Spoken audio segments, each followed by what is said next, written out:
Hi, and welcome to Talkward. I'm Marty Dundix, editor-in-chief of Weekly Humorous Magazine, and this is Talkward, a fun little podcast where professionally funny people come to tell awkward and cringeworthy stories.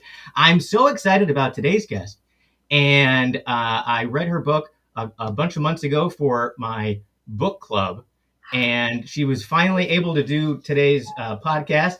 I'm so happy to have Jen Spyra on today's show. Hi, Jen. How are you? Marty, thank you. I didn't know that you read it for your book club. That's awesome. Marty, you're holding it. This is the book. It's called Big Time. It's by Jen. This is your first book, right? Yes, it is. Yes, it is, brother. And you've been a comedy writer for a long, long time, and you're so funny.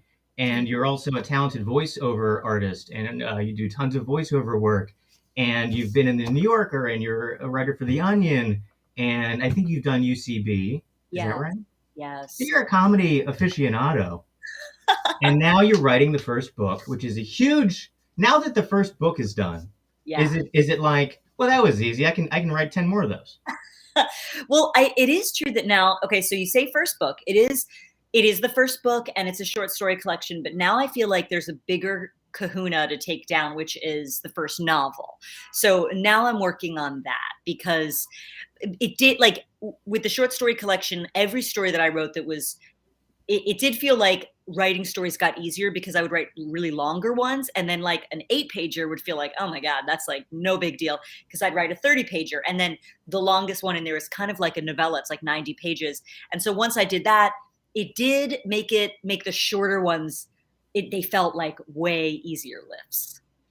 Are they way too short? Because I'm familiar with your work. I've seen you perform readings of some of them. My favorite one is one called Dinner at 8, which is one of my favorite stories that you've written. I remember doing that. That was scary.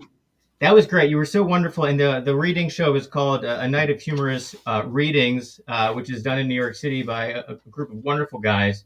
Hi to James Folta out there and his wonderful site, Points in Case. Mm-hmm. Not as good as Weekly Humorous, but that's okay. It's okay. We're in competition. No, I'm kidding. It's all the same people. But that's a great show, and they have an email list of all the top humor articles of the week. And you performed Dinner at 8 on that show, and I think maybe that might have been during the Satire and Humor Festival. Oh, maybe. Or you might have done a different reading at the Satire and Humor Festival. Yeah, because you were definitely on a panel at the Satire and Humor Festival that I was there for. It's funny because I think whatever I did for that, I mean, there were 2 times when I did ones that it was scary because with Dinner at 8, initially there's a sort of, I'm tricking the reader and making you think that I'm rabidly anti-Semitic. And so when you're doing it on stage for like a solid minute, you're just living in that. And like, no one knows you're gonna walk. Like, she's kidding, right? This is all a joke, right? Right. The punchline's happening soon, and then it doesn't happen. You're like, oh. No, it doesn't happen for a while, and you're like, what the fuck is this? Actually, a celebrity reads it on the audiobook. This guy, the actor Dan Stevens, he's this like amazing actor. I'm obsessed with him. And he said when he got the material from his agent, he started reading that story, and he was like, what the fuck did they say? Like, obviously, I can't read this incredibly hateful stuff, but it's not. And I'm Jewish. I feel like I should say that. You have a lot. I mean, and so many of your stories are, they're very dark and twisted, and they explore at times. They go into uncomfortable territory, but there's always such a great turn. There's always a great twist, and the way that I read all of your work is in what you sound like to me because I've seen you perform. So it's never in my voice. It's always in your voice. And your voice is also the voice that I hear when I watch Colbert at night and I hear the introduction and it's The Late Show with Stephen Colbert tonight. And it's always you. And that's the voice I hear when I read this whole book. It was your voice, because of that. And because of that, I think if people know you and know your work, it's better. It's a better experience reading your work because your voice adds a layer of humor in addition to the written word, because your voice is so friendly and warm, and it has that sort of tone that's like everything's okay. So you're getting this kind of everything's okay friendliness, and then the content's really dark and twisted, and that makes it so much funnier. Wow, you really put your finger on something. I mean, it's true that maybe when I do readings and stuff, it already feels like I'm friendly, and I'm also not I'm mentally stable and I don't seem like a hateful, aggressive person. Because you're right, just on the line, if you don't know where this person's coming from and where it's going, you're like, I mean, then I guess you get the hang of it pretty quickly that I'm going to Yeah, keep doing these turns and stuff. But yeah, I love, Marty, that it adds a dimension for you like that. That's cool. definitely. Oh, it's great. It's great. How did you start? I feel like your writing is so good and has such fun details. And I've noticed little details. Oh, do I have it? Hold on. I think I just put it back. I had something I wanted to show you in the office, and I don't think I have it. No. It's okay. Guys, Oh, for the listeners, Marty has a lot of really cool adult toys, not sex toys, but toys for adult people. adult toys. I don't know if I'd call a Voltron an adult toy, but okay. Okay, sorry. You're I right. I mean, realize maybe. adult toys are only sex toys, but that's not it. It's Anyway. not though. Oh, I thought this was a Sony, Oh but my it's actually a Panasonic. It is a sport Walkman. Oh, that's so cool. Yellow. Is it? Yeah, seriously. Okay, I was thinking. I was like, what is a product that I have in the book somewhere that? Oh, that's so cool. Yes, in one of the stories, a big thing that a character wants. It's a story that's set in. It's sort of loosely set in the '90s, the mid '90s, and he really wants a banana yellow Sony Walkman. Marty just showed me a beautiful banana yellow. Banana yellow, and it's the Yeah. waterproof kind. And I forgot, like these would lock. So Oh, the difference between the sport Walkman and the regular Walkman was it was rubberized and it had a lock on it so that you could open and close it and you would lock your cassettes. So if it got wet, they wouldn't get ruined. And I was rereading the book, and I was simultaneously cleaning my apartment, and I came across a banana yellow Walkman. And I was like, that's a funny detail that you put in this book, and it's a real thing that people still have.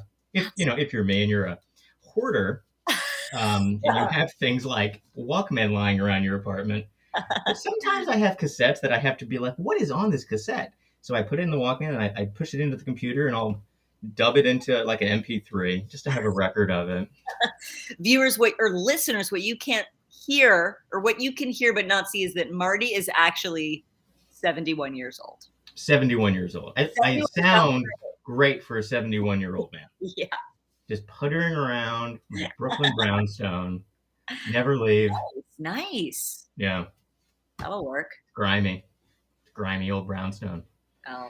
You live in New York City, don't you? I certainly do. I live on the Upper West Side of Manhattan. Wow, fancy. I live really close to R.L. Stine. Oh, nice. Really?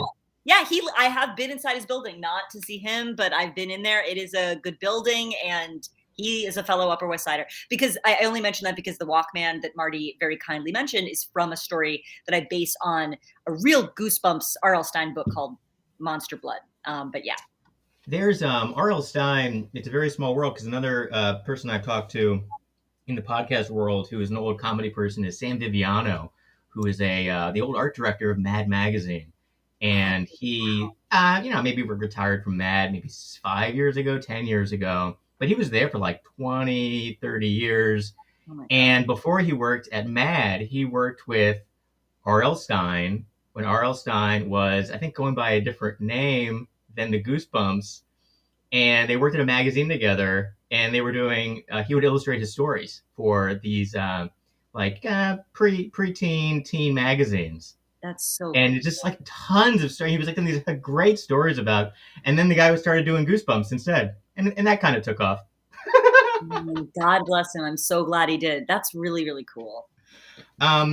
So how did you start? Oh, what kind of a person were you like in middle school? I'm always interested. I feel like I developed a lot of my comedy sensibilities and just like the way that I see the world. My worldview kind of was made, I think, when I was in like 8th grade.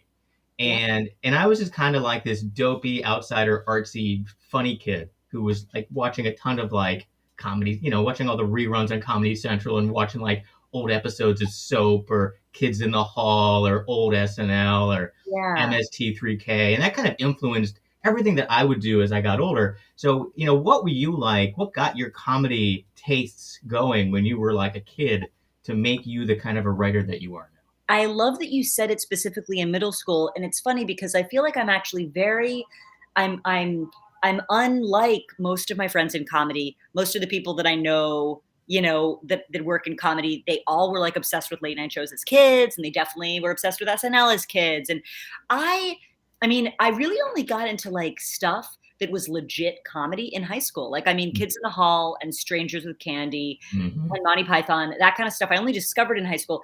So from before that, I was only weird in that I always really, really liked old Hollywood, and I really loved old movies, and I love noir, and I love obviously just the classics. And that was the only thing where none of my friends were into these movies, and I would just watch them alone.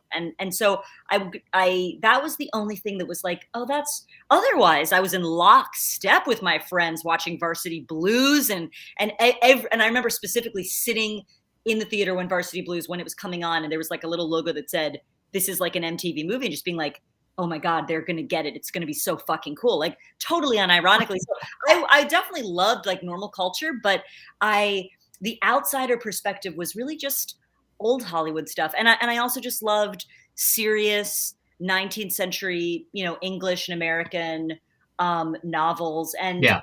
I liked serious stuff. I But picked up early, I mean, reading in big time a lot of stuff that was similar to me, where when I was a kid, I came from a long line of like mystery readers. So, like, my grandparents, my mom always liked paperback mysteries everywhere. All of the Agatha Christie I read when I was like oh 11, god, I love all it. the old Sherlock Holmes and stuff. And then I would watch old movies with my grandmother, and we'd watch like Gilda, and we'd watch like just like all the old real noir, like great old stuff with like a young Vincent Price or all those kind of Oh, old movies, and they're great. And I picked up a lot of that in your writing because you're poking some fun at Ten Little Indians, little Agatha Christie stuff, real stereotypical like her characters and the murder, and you're at a house, yeah. and the Sherlock Holmes short piece with the Oh swiping god, right, yes. so funny, and the woman's matched when she's dating Sherlock Holmes, and that's so good. And then the Dude, big story, big time, is so wonderful with the old. I love the old Hollywood attitude of Ruby Russell, and she's such a great character. And I reread Big Time, the short story, just earlier today, just because I read it a couple of months ago, and I wanted to reread, and I wanted to make sure I got all the fun details. And that story is so good. dude. Like that could be its own book. Obviously, you know that, and I hope that that story is going to be its own movie or TV show soon because I'm like reading it and I want to watch it. I am working on that because yes, there have been movements towards that direction because uh awesomely some other people also think the same thing. And I mean, as it wasn't the idea when I was writing it, but then as I sort of, as the scope of it grew, and I just like loved her and I loved writing her, I was like, oh, I can see this as a movie and I think it could sustain that. But yeah, all that old stuff. Literally last night I was just about, I'm looking for it, yeah, I was about to just pick up like, I loved Sherlock Holmes. I mean, I loved reading the Sherlock Holmes stories. And I have, one of the old books that I actually was the first one that I actually read it in. It's like super old. I've recently, I had Gorilla Glued the spine back on because it fell off, but I love reading in this old, like hard cloth Yeah. bound cover. But oh my God, I mean, God, just for if anyone's listening, I mean, for Dan Stevens, actually the English actor who does read a bunch of books, stories on my audiobook. He reads 10 Little Indians for Audible. And it is like his performance is absolutely insane. And it is so much fun. If you have not read that book, I really recommend listening to Dan Stevens perform it. It's just too much fun. Yes, it's a great book. I mean, a lot of her stuff is problematic now in this world, which is also really interesting because I love the way that you address current culture with 1940s culture with Yeah. Ruby and her adjustment to this world. If everyone needs to read this book, but it has so many dimensions, it has some time travel, it has some just awesome stuff. It's amazing how deep you get into all this fun. There's so many fun aspects to the story. It's humor, it's character driven, but also there's like time travel. There's also just like there's like social commentary. There's so Yes. much packed into that one little story.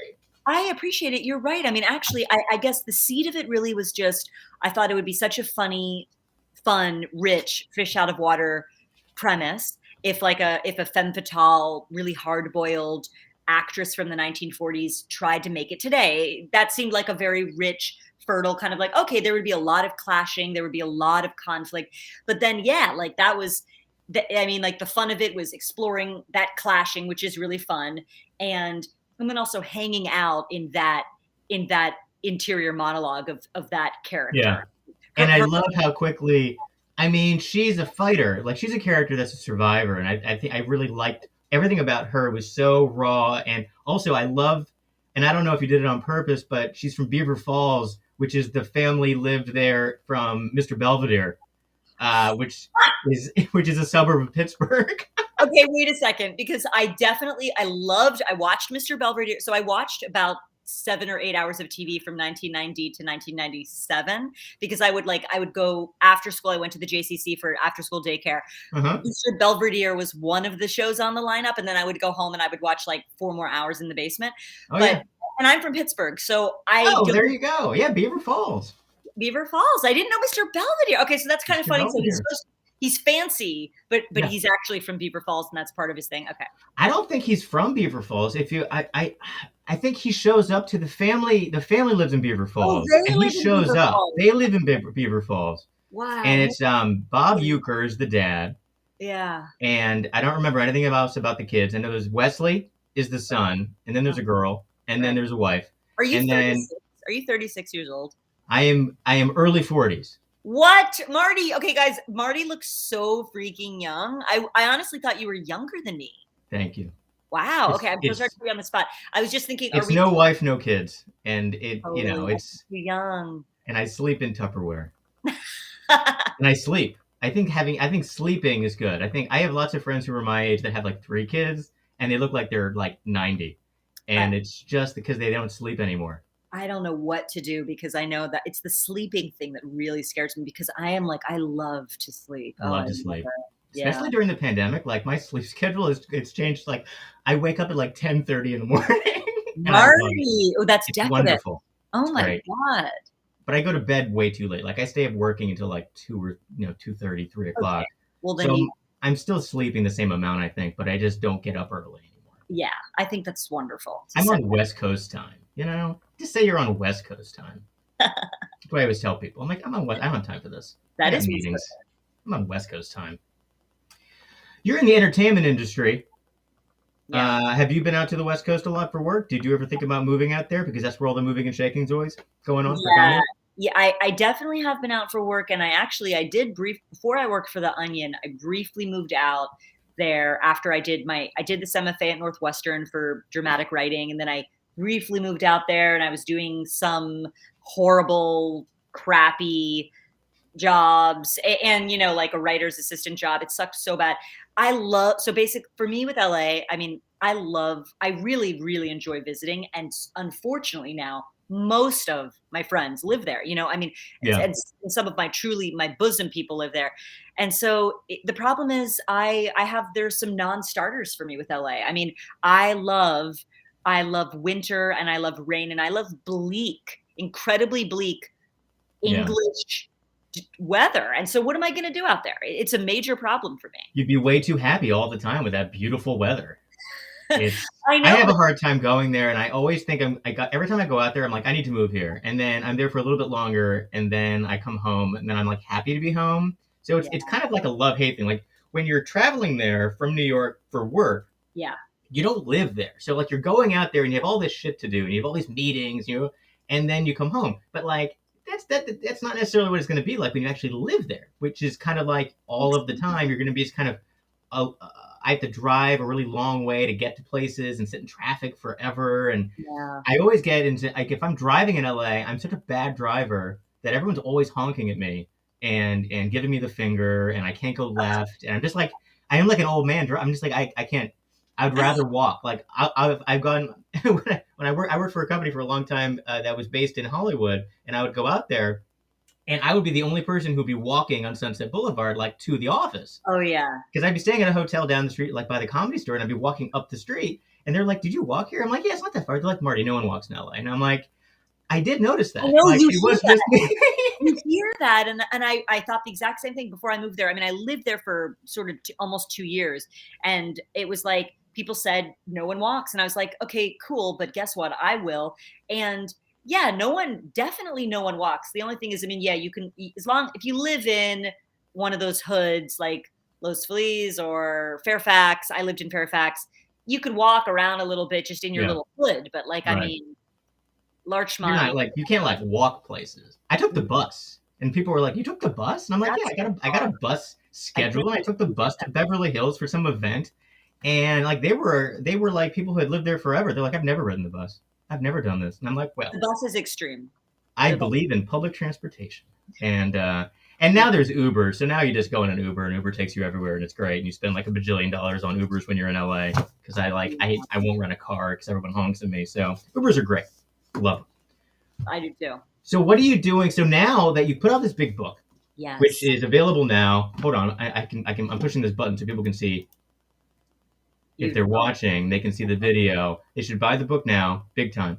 And it's by Penguin Random House, and there's an audiobook version, and you should get it, and you should put it on. I guess it's on Kindles and stuff. It's everywhere. The book's Yeah. everywhere. Yeah. And it's a hard. I got the hardback. Is there a process now where it comes out in paperback? Yes. The paperback comes out July 5th. Okay. And yeah, and it will be the same book, but with some, floppiness added in and some of the Some of the praise. typos are gonna get fixed, stuff like that. Yeah, actually, no, that was luckily that really, really all I don't think I saw any, but they just add in some of like the sort of critical adulation. They add that in to help try to hype it. Oh, okay. Yeah. Oh, So like all the reviews and stuff. exactly. Fantastic. That's Yeah. exciting. Book stuff's fun. And Yeah. then um you've written a ton for the New Yorker. So when you put together a short story collection, how many things didn't make it into this book that you had an option of that you wanted to go into this book? Yes, actually. So this book is all brand new stuff. We decided not to put any of my previously published stuff in there. Initially, we were going to. I mean, when I gave it to Random House and when we did the deal, they were like, I included stuff that I really liked that had already been published. And then when I was just giving them more and more, they were like, okay, why don't we? What would I say to just not putting any of that stuff in there? Because the new stuff I was writing is basically more substantive. They're Yeah. heftier, longer stories. The stuff in the New Yorker it's really, really short. Yeah. And so I was excited by the idea of doing something that was much more like really legit, longer short fiction versus like funny ha-has. So Yeah. it's not like one of those sort of jokey ones. I mean, certainly there's maybe too many jokes, but it's There's not too many jokes. I loved also the boyfriend identity. I think the boyfriend identity was a oh, really fun story. I am so glad that you think that. Thank you. I mean, And it was such a great, like, it's so, like, I could see, again, something like that being produced, and it would be like this over the top action movie, but it would be this guy, it would be very Jason Bourne, but he would be like made to be a boyfriend or a date for a wedding or whatever he's assigned to do. And then he has to go right back to the next assignment. I think that would be so much fun. I'm so glad you're saying that. I mean, indeed, there that one and Big Time were ones that I'm sort of trying to do some stuff with, like Those adapt. two are adaptable, like Cool. immediately adaptable. Yeah. Netflix people, come on, Netflix, pay attention to us. Your stock is dropping. You need something big, and this is going to lift you over the top. The streaming wars, everyone's making movies. Like people are so obsessed with getting more and more content. So Yeah. right now, it kind of seems like it's a good time to pitch things that are Yeah. like this. Yeah. Yeah. It kind of, I mean, it feels like it is. I mean, I certainly am doing that. So we'll just see where we land. When you were at Northwestern. For grad school, not Okay, for undergrad. where'd you go for undergrad?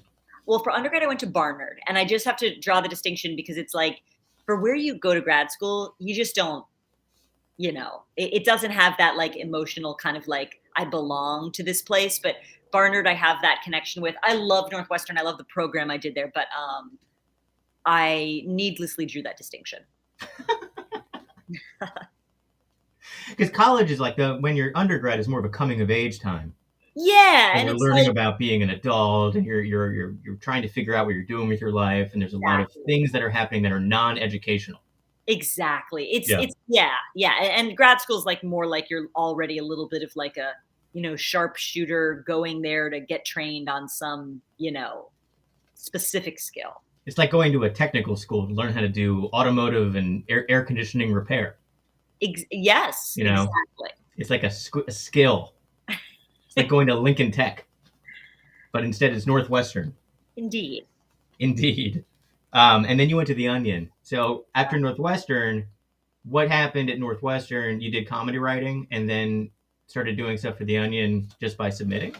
Yes, I at Northwestern, I actually, I was studying playwriting and screenwriting, and then, but sort of like focusing more on plays, and then I ended up meeting a dude there, this guy Andy Myra, who's so funny and smart. I haven't talked to him in a million years, but I really thought he was great. He was doing something for ONN, the Onion News Network, which it now doesn't exist. It was I so loved cool. O&N was Oh my god, so good. Those videos were genius. I I know, loved the guy that was the anchor. Those were great. And then the fake morning show.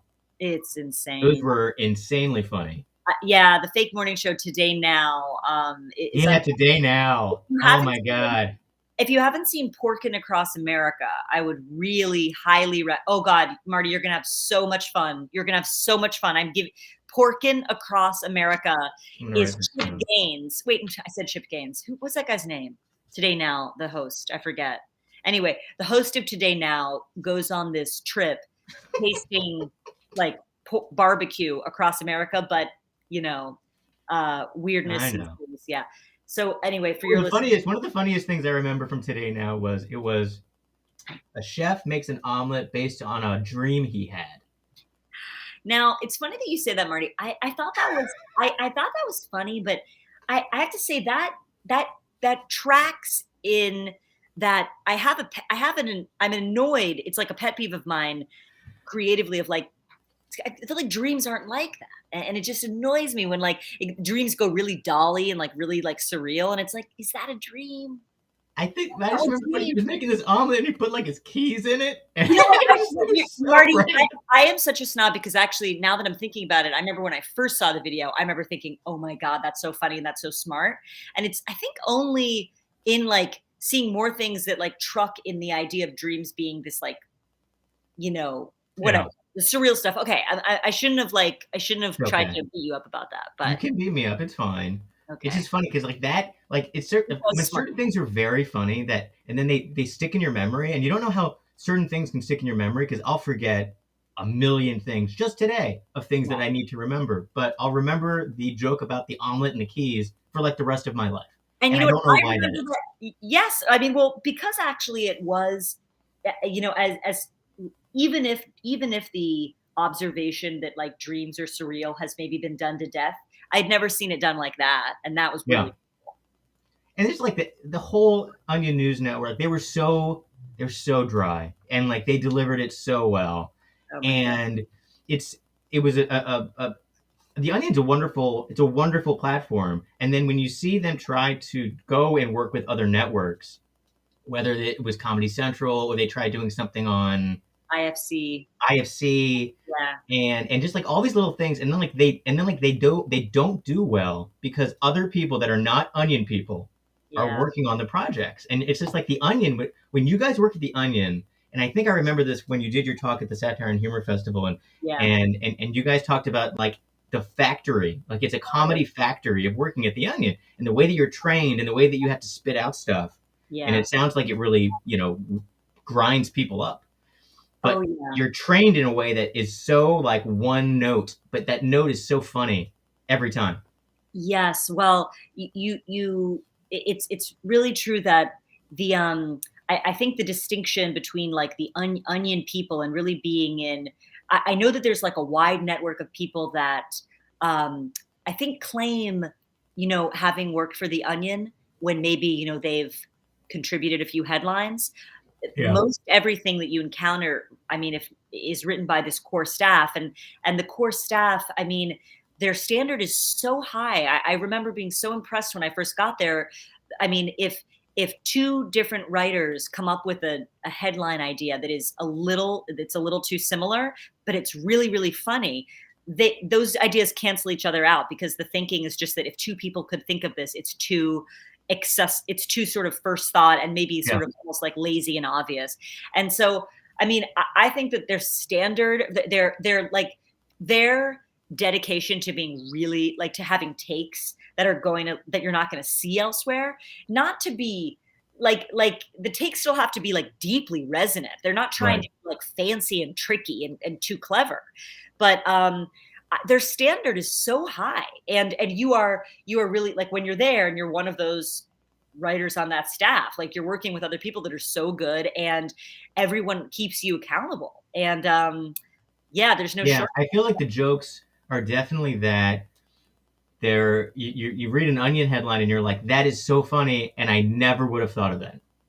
I feel like that's what the regular person thinks when they read the Onion, and that's why they keep reading the Onion, because it's something you would never, like, you never would have had that thought. And it's Totally. and when you read it in the Onion, you're like, that thought is so simple, but it's so funny, and I never would have had that thought.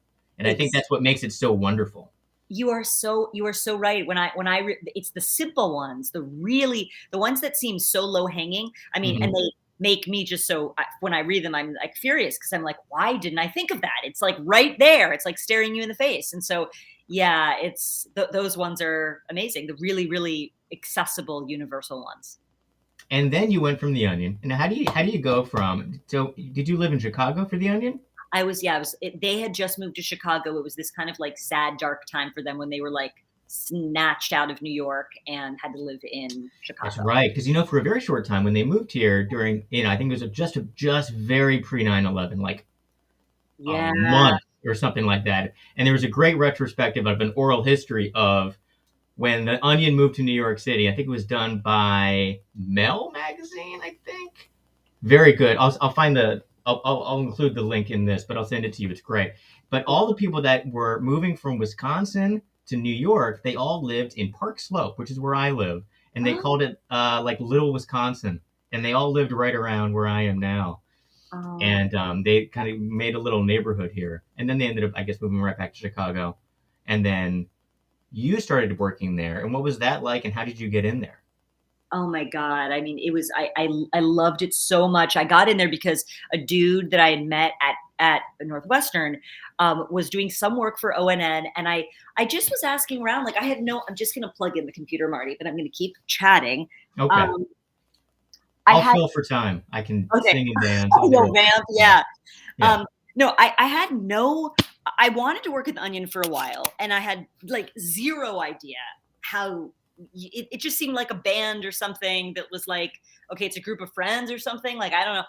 But then this guy, Andy Myra, I heard he did some work for ONN, and actually, no, it was my friend Mark who knew Andy, but whatever. A friend of mine was doing some freelance work for ONN, and it was just someone who had like some tangential connection to the Onion. And I was like, I just want to apply. Could you ever like so whatever. Someone sent me an email that was like, we're looking for fellows, because they do this fellowship thing where they have a bunch of contributors. Those are the people that just like, from wherever send in headlines, they email them in. Yeah.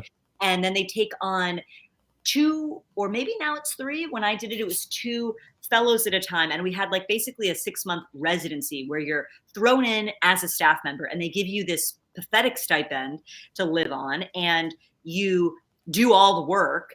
And then at the end of it, it's kind of like a really long audition. And then if they, Hmm. if they want you to stick around, then they just keep you around. And so that's what I did. And I worked like, really hard in the beginning. That is for sure. And then how long did you stay at the Onion in Chicago before moving to New York? Did you It move to New York because you got the Colbert job, or did you move to New York just? I Okay. did, which was it's so fun to move somewhere when you have a job. It's like the Yes. baller way of moving. So I was at the Onion for almost 3 years, and at a certain point, I just saw that Steven was taking over for Letterman, and I was like, oh my God, I love him. I was a huge Strangers fan, and yes, Hmm. obviously a Colbert Report fan, and I just applied because like everyone I knew in Chicago was applying. I mean, like anyone could get the email. It was just like an email that said, "Hey, we don't know what the show is. What do you think it should be?" And it was like so open-ended, horribly open-ended. And it was that was the coolest thing of getting plucked from a pile. Yeah. Yeah. So then you left, you come to New York, you're a writer for Colbert, and you're writing, and now when does your voiceover skill come to pass? Like, how does that start? So you're writing, and when does the doing voiceover or doing anything with the voice start happening? Yes. Well, it starts pretty early at Colbert because Stephen had heard my voiceover on Onion videos. So it makes Okay, so you started doing voiceover at the Onion. I did. And even that was literally, it's like, this is one area where I have been such a lucky little doggy, because at the Onion, someone literally just came up to me and was like, Jen, like, would you want to like do voiceover for our videos? And I was like, sure. And so I'd never done that. And it was fun. And so Stephen I also would write and direct Yeah. a lot of our videos, because I was kind That's of so great, because people will throw people in just because it's easier to get someone who has a decent sounding voice who's here now, and Nice. then going and farming it out and finding some voiceover person that you have to like try out or pay separately. They're like, hey, you come here. It's great. Yeah, I was very much a beneficiary of the sort of, you are physically in front of my eyeball school of that. Yeah. So yeah, I did those, and Stephen had heard them. And of course, Stephen was a big Onion fan. Mm-hmm. And so that must have put it in Stephen's mind. And then I think he also was like excited about having a woman do the voiceover, because it is kind of cool. There's no other female late night announcer. There has never been. I am the first one. And You definitely are. And I noticed that because I've been a big late night fan my whole life, all the late night shows. And I was a late night with David Letterman watcher. Like, I would watch it after Carson, and, Carson had, Ed McMahon, and then, Letterman had Alan Coulter later on, but earlier on he had, what was the guy's name? He was great though. But everybody had an old man.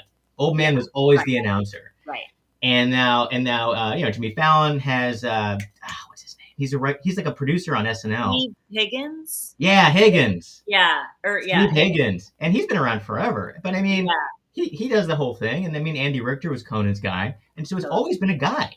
And there's almost no female TV announcers. Like, I remember for years ago, in my early days in New York, I worked at Letterman in the audience department, which was just like, I would talk to the audience, and I would be there late, and people would get to sit like in the front rows if they were doing TV stuff. I'd have to like talk to them before the show to see if they could be like TV ready type audience people.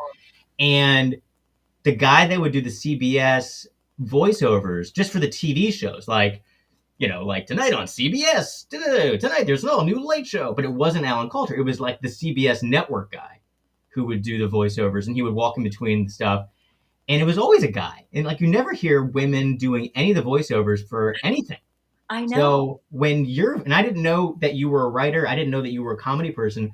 When I started watching Colbert, the first thing that stuck out for his new intro was that he had a female audience or announcer person who would be like, tonight on the Late Show. And it sounded great. It just had this difference that was so welcome.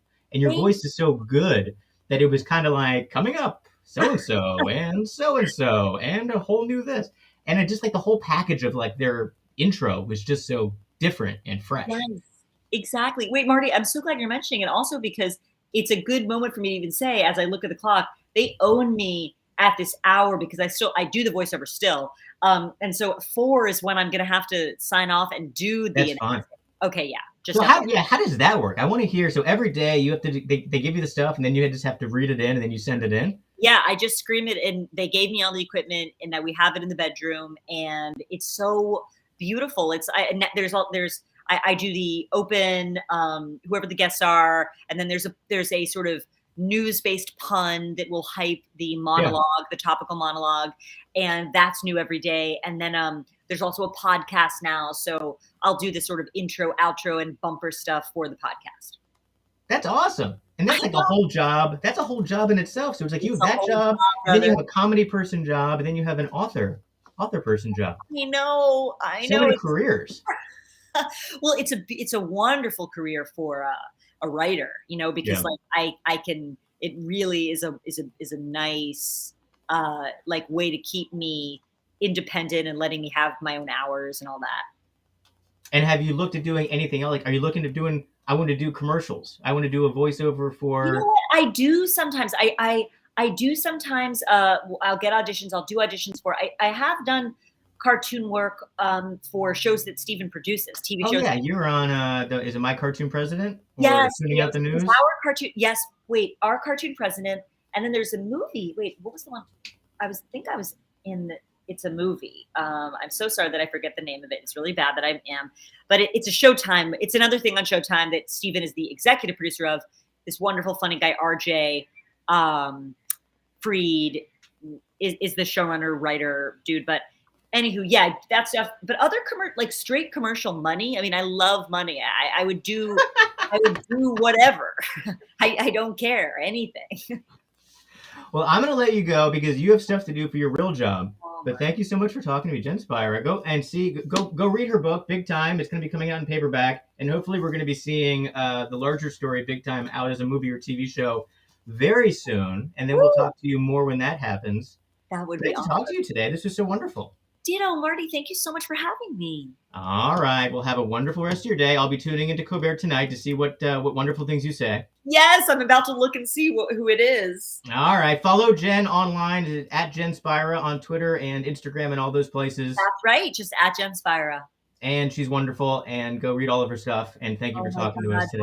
All right. Bye, guys. Bye, Jen. Bye.